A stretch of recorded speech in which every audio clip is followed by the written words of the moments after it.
देश के दूसरे मुगल बादशाह हुमायूं का मकबरा। जी हाँ, दिल्ली में स्थित यह मकबरा बेहद खूबसूरत है और इसकी खूबसूरती को और भी ज्यादा निखारने के लिए अब इसे रात के रोशन करने का काम किया जा रहा है। यानी दिन में सूरज की रोशनी तो रात में एलईडी की रोशनी में इसकी खूबसूरती को निहारा जा पाएगा। अगर आप दिल्ली की खूबसूरती को गहराई से परखना चाहते हैं तो आपको एक बार हुमायूं का मकबरा की ओर रुख जरूर करना चाहिए। आज हुमायूं के मकबरे का इतिहास और इससे जुड़ी महत्वपूर्ण बातें जानते हैं। हुमायूं की मृत्यु 1576 में हुई थी और उसकी विधवा हमीदा बानो बेगम, जिसे हाजी बेगम के रूप में भी जाना जाता है, उसने हुमायूं की मृत्यु के 14 वर्ष के बाद 1559 में इस मकबरे का निर्माण कार्य शुरू किया था। यह सही मायनों में मुगल शैली का पहला शानदार उदाहरण है जो फारसी स्थापत्य कला से प्रेरित था।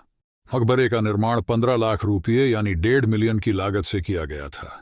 इस मकबरे का वास्तुकार मिरक मिर्जा गियात नामक एक फारसी था जिसे हाजी बेगम द्वारा नियुक्त किया गया था। हाजी बेगम ने हुमायूं की मृत्यु के 9 साल बाद 1565 में इस मकबरे का निर्माण कार्य शुरू करवाया था जो 1572 हिस्सा में पूरा हुआ। लाल बलुआ पत्थर और सफेद संगमरमर पत्थर से बने इस मकबरे को उसे समय लगभग 15 लाख रुपए की लागत से बनवाया गया था और इसकी संरचना इस्लामी और फारसी वास्तुकला का मिश्रण माना जाता है। हुमायूं के मकबरे की शोभा तब बढ़ी जब 1973 में यूनेस्को की विश्व विरासत सूची में इसे शामिल किया गया। मकबरे का निर्माण मूल रूप से पत्थरों को गारे चुनों से जोड़कर किया गया है और यह लाल बलुआ पत्थर से ढका हुआ मकबरा 7 मीटर ऊंचे मूल चबूतरे पर खड़ा है। इसके ऊपर 25 कारी फर्श की सतह झरोखों की जालियों द्वारा चौखट हो और छज्जे हैं। यह मकबरा एक चकोर बगीचे के मध्य में स्थित है जिसके फुटपाथों के पास 4 मुख्य पुष्प वाटिकाएं, 4 बाग है और उनके मध्य में पानी के फव्वारे स्थित हैं।